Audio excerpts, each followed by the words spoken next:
ஒரு நிகழ்ச்சியில் ராஜா சார், பட்டிமன்ற ராஜா இருக்கார் இல்லைங்களா, அவர்கிட்ட கேட்குறாங்க, ராஜா சார் உண்மையாக ஒரு பதில் சொல்லுங்கள், நிஜமாலுமே திருமணம் ஆன பிறகு பெண்கள் பாவமா ஆண்கள் பாவமா? அதுக்கு அவர் சொல்கிறதுக்கு முன்னாடி என்ன சொல்ல போகிறாருன்னு ஜட்ஜஸ், ஆடியன்ஸ் எல்லாருமே எதிர்பார்த்துட்டு இருக்காங்க. அப்போ அவர் சொல்கிறார், நிஜமாலுமே திருமணத்துக்கு பிறகு நிஜமாலுமே உண்மையாலுமே சொல்கிறேம்மா, ஆண்கள் தாம்மா பாவம், பரிதாபம் அப்படின்னு சொன்ன உடனே அந்த அரங்கமே அதிர கைத்தட்டல். அப்புறம் அவர் சொல்கிறார், சின்னதாக அப்படியே ஒன்றும் தெரியாமல் ஒரு இளவரசியாக அவங்க வீட்டில் இருந்தவங்க பெண்கள் வருவாங்க, புகுந்த வீட்டுக்கு ஒன்றுமே தெரியாத மாதிரி தான் வருவாங்க. ஆனால் இங்கே அவங்க அப்படியே மகாராணியாகவே ஆயிடுவாங்க. இளவரசனாக தான் இருப்பான் அவங்க வீட்டில் அந்த பையன், ஆனால் மகாராணிக்கு எடுபிடியாக ஆயிடுவான். என்னத்தை சொல்லணும்னு அப்படியே அரங்கம் அப்படியே அதிருது. அந்த பீஜியம் போடுறவன் வேற உணர்ந்து போடுறான். அப்போ சொல்கிறாங்க, ஏம்மா அவனும் என்னம்மா சொல்லி வச்சிட்டிங்களா அப்படின்னு. அவனும் கல்யாணம் ஆகியிருக்கான் சார், அதனால் அவனும் உணர்ந்து போட்டுட்டான் அவனே அப்படி. இந்த மாதிரி தான் சிலர் அப்படியே புலம்புறாங்க. ஒன்றுமே தெரியாத பிள்ளை மாதிரி ஒரு பொட்டியை தூக்கிட்டு வந்தா. கல்யாணம் ஆனப்போ ஆஹா நம்மளுக்கு அடங்கின ஒரு பொண்டாட்டி கிடச்சிட்டா, நம்ம அதிர்ஷ்டசாலின்னு நான் நினச்சேன். ஆனால் ஒன்றுமே தெரியாமல் ஒரு பொட்டியை தூக்கிட்டு வந்துட்டு அவள் பண்ணுறா பாருங்க அழிச்சாட்டியும் அப்படி பண்ணுறான். இதில் வேற அவள் வேலைக்கு போனாலா, வேலைக்கு போகிற இடத்துல வேற சிலதெல்லாம் அவங்க பண்ணுறாங்களா. நம்மளுக்கு பண்ணுற அட்டொழியும் கொஞ்சம் நெஞ்சமில்லை. சிறந்த பெண்மணின்னு வேற அவங்களுக்கு அவார்டு தராங்கங்க ஆஃபீஸில். இப்படிலாம் புலம்புறாரு ஒருத்தர், இப்படிலாம் புலம்புறாரு. அவர் புலம்பலுக்கு அளவே கிடையாது. அவர் அப்படியே புலம்பிக்கிட்டே போகிறார். என் பொண்டாட்டியை நல்ல பெண்மணின்னு அவங்க தேர்வு பண்ண எப்படி முடியும்? என்கிட்டலாம் கேட்கணும் நல்ல பெண். அவர் அப்படியே சண்டை போடுற மாதிரியே பேசுகிறார்.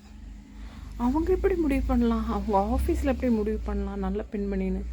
என்கிட்ட கேட்டுக்கணும் சார், என்கிட்ட கேட்டுக்கணும். நான் புட்டு வச்சுருப்பேன். அவள் வீட்டிலலாம் என்ன அட்டூழியம் பண்ணுறா, என்ன அராஜகம் பண்ணுறான்னு.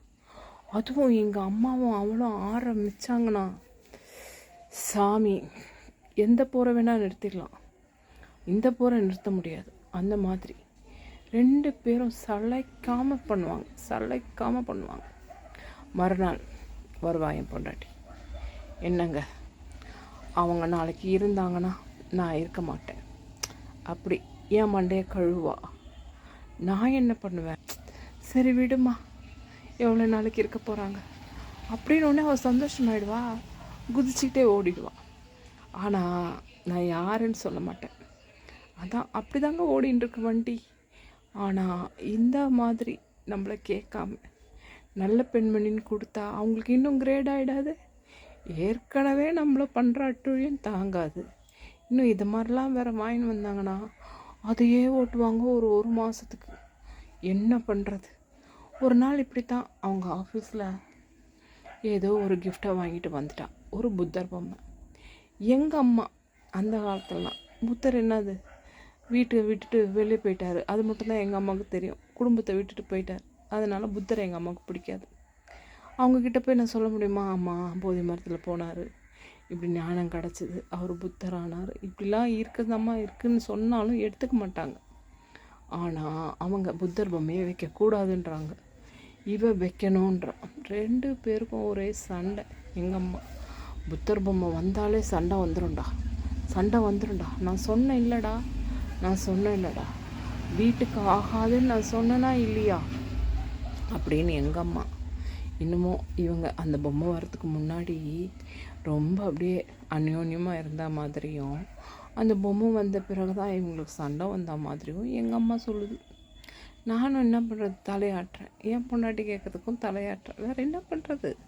மற்றளத்துக்கு 2 பக்கமும் இடி. இந்த மாதிரியெல்லாம் புலம்பிக்கிட்டு போகிறாரா. அதனால் என்ன, இங்கே கேட்டால் ஒரு தலையாட்டல், அங்கே கேட்டால் ஒரு தலையாட்டல். அந்த மாதிரி கடைசியில் அவள் வைப்பேன் தான் வச்சுட்டா.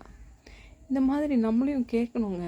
அவங்க ஆஃபீஸில் எதுனா செய்கிறாங்களா இந்த மாதிரி இதெல்லாம் செய்ய போகிறோங்க, உங்கள் மனைவியை தேர்ந்தெடுத்துருக்கோங்கன்னு சொன்னால் நம்ம சொல்லிடுவோம், வேணாம் சார் வேறு யாருன்னா தேர்ந்தெடுத்துக்கோங்க அப்படின்னு.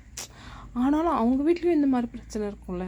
அதனால் ஆண்கள் தாங்க பாவம், ஆண்கள் தான் ரொம்ப பாவம். அவங்க பரிதாபங்கள்லாம் கேட்கவே முடியாது, அப்படியே போய்கிட்டே இருக்கும் அப்படின்னு கொட்டுறாரு பாவம் மனுஷன். கொட்டுன்னு கொட்டுறாரு.